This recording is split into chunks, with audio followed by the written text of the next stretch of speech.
kinakalat ng mga DDS, may napanood akong isang babae, overseas Filipino ito, sa programa ni Banat Bay, post niya ito, mayroong isang DDS, DDS na overseas worker, overseas Filipino,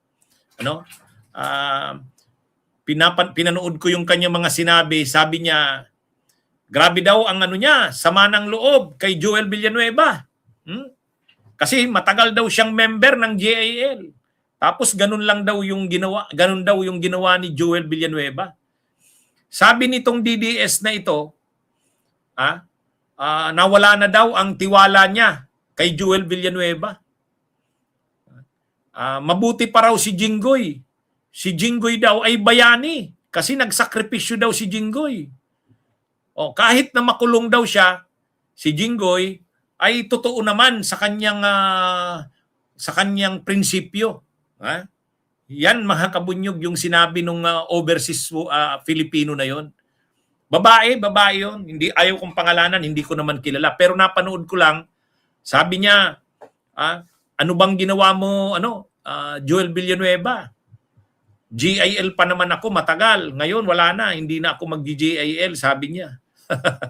So yun mga kabunyog, ang nagkakalat ngayon yan actually mga DDS. Gusto nilang siraan si Joel Villanueva. Kasi ang sabi nila, si Joel Villanueva daw ay Judas. Judas daw sa kanila. Samantala daw si Jinggoy, bayani nila ito. So ang tinuturing nilang bayani si Jinggoy. Para sa kanila, si Joel Villanueva, Judas. Mga kabunyog. Sila lang naman ang nagtuturing kay Jinggoy na bayani. Sa sambayan ng Pilipino, hindi bayani si Jinggoy. Si Jinggoy ang hindi na natuto. 'Di ba kabunyog Binyon G, Cadiz Dillon Maricel, Kabunyog Red X. Si Jinggoy ang hindi na natuto. Nakailan na ba siyang kaso ng plunder? Pangatlo na yan. Actually, pangatlo na yan. Kabunyog Orlando Umalza. Pangatlo na yan na plunder ni Jinggoy. Ang unang plunder niya, nung kasama niya ang kanyang ama, nakasuhan sila ng plunder dahil sa wedding. 2001 yan. Na-acquit yan si Jinggoy, na-convict si Erap. Pero in-absolute pardon ni Gloria si Erap. Ang pangalawang plunder ni Jinggoy, yung kay Napoles, 2014. Pag nakulong siya, panahon ni Pinoy, tapos panahon ni Duterte, na-acquit na naman siya. Ngayon na naman, pangatlong plunder na ito. Paano mo nasabing bayani ang pangatlong plunder? Di ba? Di ba mga kabunyog, mga kababayan? Pangatlong plunder ni Jinggoy, bayani. Ay, mga kabunyog. Paano niya naligtasan ang unang plunder? Naligtasan niya ang unang plunder, inako lahat yata ni Erap yun. Kasi silang dalawa ni Erap, yung ama niya, ang may kaso nun. Plunder dahil sa wedding. Ay mukhang estratehiya nila yun na madiin na lang si Erap, malibre lang si Jinggoy. Tapos, anyway, pinangakuan naman yata ni Gloria na pag na-convict si Erap, ia-absolute pardon na lang. Yun yung nangyari, di ba? Kaya nalusutan ni Jinggoy yung una dahil kay Gloria. Dahil kay Gloria, nalusutan nila yung unang plunder. Kinunbik si Erap, dindiin si Erap, pero in-absolute pardon. Parang usapan na yun. Ang pangalawang plunder, nalusutan niya na naman dahil kay Duterte. Nakasuhan siya panahon ni Pinoy, 2014. Pero pag upo ni Duterte, na-acquit si Jinggoy. Pangalawang plunder. Ito ngayon ang pangatlo. Paano mo ngayon masasabing bayani yan? Ako, hindi ko sinasabi na itong si Joel Villanueva ay dapat palibrehin dun sa kaso niya. Dapat niya pa rin panagutan yun. Dapat niya pa rin panagutan. Dapat niya pa rin harapin yun. Kahit kasama na ngayon sa mayorya si Joel Villanueva, tuloy pa rin dapat ang kaso niya. Pero kinikilala naman natin yung ginawa ni Joel Villanueva na paglipat sa mayorya. Ano naman yun? Saludo naman tayo sa ginawa niyang yun. Kaya lang, sa parte ng mga DDS, traitor daw si Joel Villanueva. Hudas daw. Kaya yung nagla-live na DDS na napanood ko, dati daw GIL daw siya pero ayaw niya na daw. Wala na daw siyang tiwala ditong kay dito kay Joel Villanueva, nawala daw ang tiwala niya. Hudas daw ito. Sabi ng mga DDS.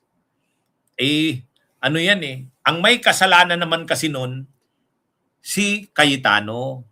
Kasi masyadong garapal na ang ginawa ni Cayetano. Unang-una, hindi na sila nag-a-attend sa session. Hindi na sila nag-a-attend sa session. Kaninong desisyon yun na wag nang umattend sa session? Kay Cayetano. Mali naman yun Kahit naman kalaban mo ang administrasyon, hindi naman pwedeng hindi ka na mag-a-attend sa session. So kaya dito mga kabunyog, mga kababayan, ang may kasalanan ng pangyayari na yun, si Cayetano. Kumbaga, may mga kasamahan silang senador tulad ni Chis Escudero sa ni Joel Villanueva na hindi na rin nila kayang samahan si Cayetano sa garapal ng masyadong pinagagawa nito. Ang mga ginagawa na kasi ni Cayetano, mahirap ng samahan. Hindi ka na a-attend sa session ng Senado. Wala na kayong nagagawa. Masyadong garapal na yon. Sabi nga ni Chis Escudero, pangatlong araw na wala pa ring session ang Senado, unconstitutional na yan, hindi ko na masasamahan yan. Yan yung nangyari. Bakit kumalas si Chis Escudero? Ganon din si Joel Villanueva. Sabi ni Joel Villanueva, wala nang natatrabaho ang Senado. Tama na yan, tapusin na yan. Si Cayetano kasi, wala pakialam. Kahit madurog ang Senado, mawasak ang Senado, wala siyang pakialam. Ganun si Cayetano. Siyempre, nakonsensya na rin si Chis Escudero sa si Joel Villanueva. Kumalas na sila kay Cayetano. Yan yung dahilan noon. Pero yung sabihin na hudas si Villanueva, hindi naman yata tama. Pero ano't-ano man, kahit sumama na si Joel Villanueva sa mayorya, dapat tuloy pa rin ang kaso niya. Linisin niya ang kanyang pangalan. Ganun ang tama. Pero, siyempre, galit na galit ang mga DDS kay Joel Villanueva kasi ito yung nagkumpleto ng 13 Si Chis Escudero yung nagbuo ng 12 at ang nagkumpleto ng 13, si Joel Villanueva. Kaya galit na galit sila kay Joel Villanueva. Anyway, bahala silang mga DDS. Ang yabang kasi ni Cayetano. Anong sabi ni Cayetano? Sulit kaming 13, walang mang-uunse. Dinapahiya siya. Okay, mga kabunyog, mga kababayan, magandang araw sa inyong lahat. Mabuhay po tayo. Bunyog, bunyog, halikan na kasama ka. Bunyog, kapag buklod ay may pag-asa. Luzon, Visayas, Mindanao, isa ang pananaw. Sa bagong Pilipinas ang bunyog isisigaw. Bunyog.